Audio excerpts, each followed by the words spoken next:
আসসালামু আলাইকুম। সবাইকে অনেক অনেক শুভেচ্ছা। স্বনির্ভর জীবনের পথে আপনার পাশে আইএনডিআর।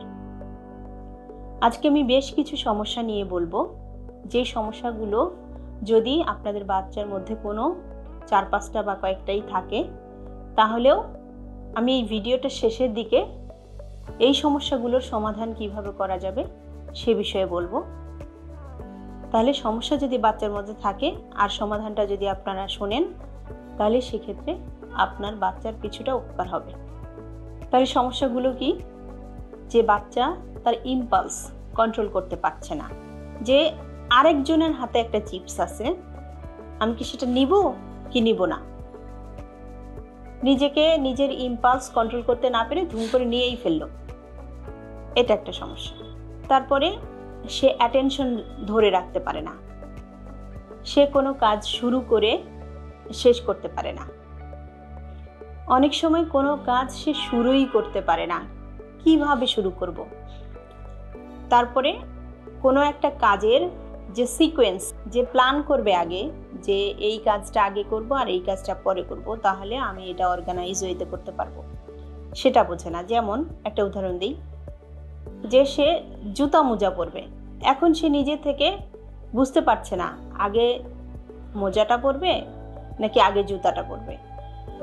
এই যে তার যে সমস্যাটা, মোজা পরার পরে যে জুতাটা পরতে হবে, এই সিকোয়েন্সটা যে সে বুঝতে পারছে না, এবং নিজের এই যে প্ল্যানিং এর জায়গাটা, সেই প্ল্যানটাই করতে পারছে না, যে না আমাকে আগে তৈরি হওয়ার জন্য মোজা পরতে হবে, তারপর জুতা পরতে হবে।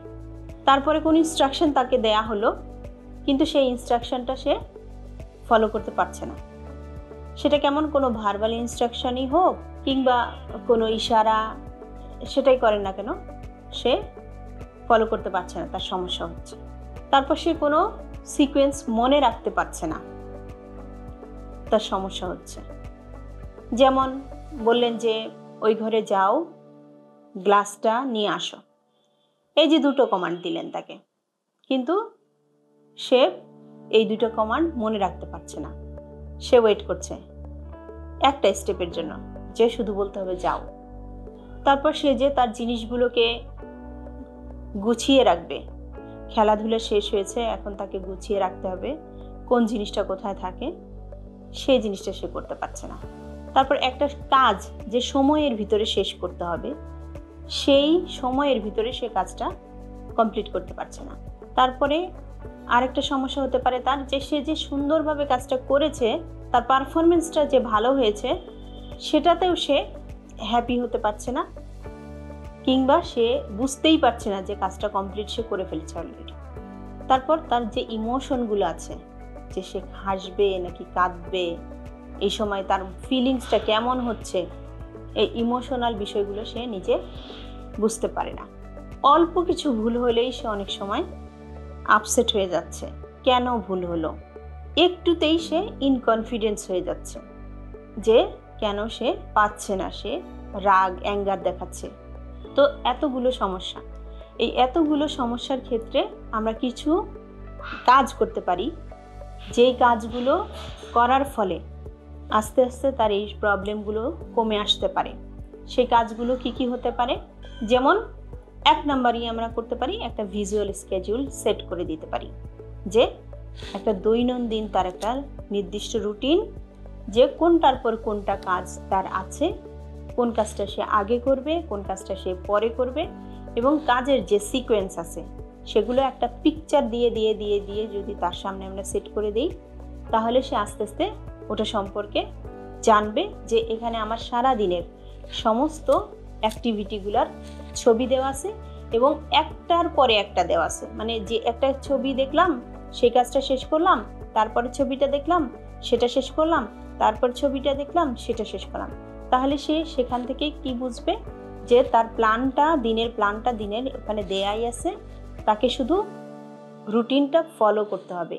এবং ফলো করার ক্ষেত্রে সবচেয়ে সহজভাবে যেটা দেওয়া আছে, ছবি দেওয়া আছে, যেটা সে ইজিভাবে সহজেই বুঝতে পারবে যে এখন আমার এই কাজটা করার সময়, এবং এই কাজটা শেষ হওয়ার পরে তখন আরেকটা ছবি দেওয়া আছে, সেই কাজটা করতে হবে। তারপর তার মনে রাখার জন্য বা ওয়ার্কিং মেমোরি এরপর মনে রাখার জন্য কিছু কাজ করা যেতে পারে, যেমন অনেক কিছু আমরা করি ইনস্ট্রুমেন্টাল প্লে তাকে শেখানো যেতে পারে, যে মিউজিক বাজানো শেখানো।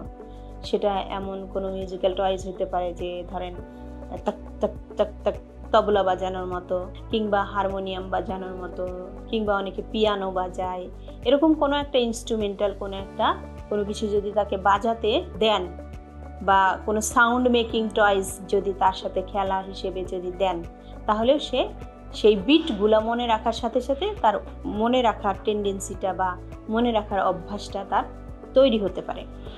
তারপরে কিছু অ্যাকশন কপি করার মাধ্যমেও সে কোনো কিছু শিখতে পারে, কপি করতে পারে। যেমন আমরা অনেক সময় বলি যে রাইমস কপি করতে বলি, যে রাইমসের যেরকম অ্যাকশনগুলো দেওয়া আছে, যেমন wheels on the bus goes round and round, round and round, round and round. তো এই যে অ্যাকশনটা যে কপি করতে দিচ্ছি, এই কপি করার মাধ্যমেও সে কিন্তু অনেকটা নিজেকে অর্গানাইজ করতে পারছে, ইম্পালস কন্ট্রোল করতে পারছে।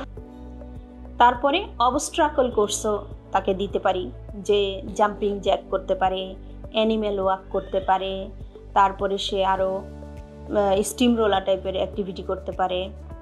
তারপর সেলফ রেগুলেশনের জন্য সে আরও করতে পারে, যেমন আমরা ট্রাফিক সিগন্যালে দেখি না যে সবুজ হলে এখন আমরা যেতে পারি, হলুদ হলে আমাদেরকে একটু অপেক্ষা করতে হবে, লাল হলে আমাদেরকে পুরাটা সময়ই অপেক্ষা করতে হবে, বা রেড জোন, এখানে যাওয়া যাবে না। এইভাবে কিছু কালার কোডের মাধ্যমে তাকে আমরা সেলফ রেগুলেশনও শেখাতে পারি, যে এখানে গ্রিন তার মানে তুমি এখন ভালোভাবে এখানে করতে পারো, দৌড়তে পারো, খেলতে পারো। ইয়েলো মানে এক ধরনের সাইন থাকবে, বা রেড ওই কর্নারটাতে তাহলে আমি যাবই না, ওই দিকটায় যাওয়া নিষেধ, ওটা ডেঞ্জার জোন।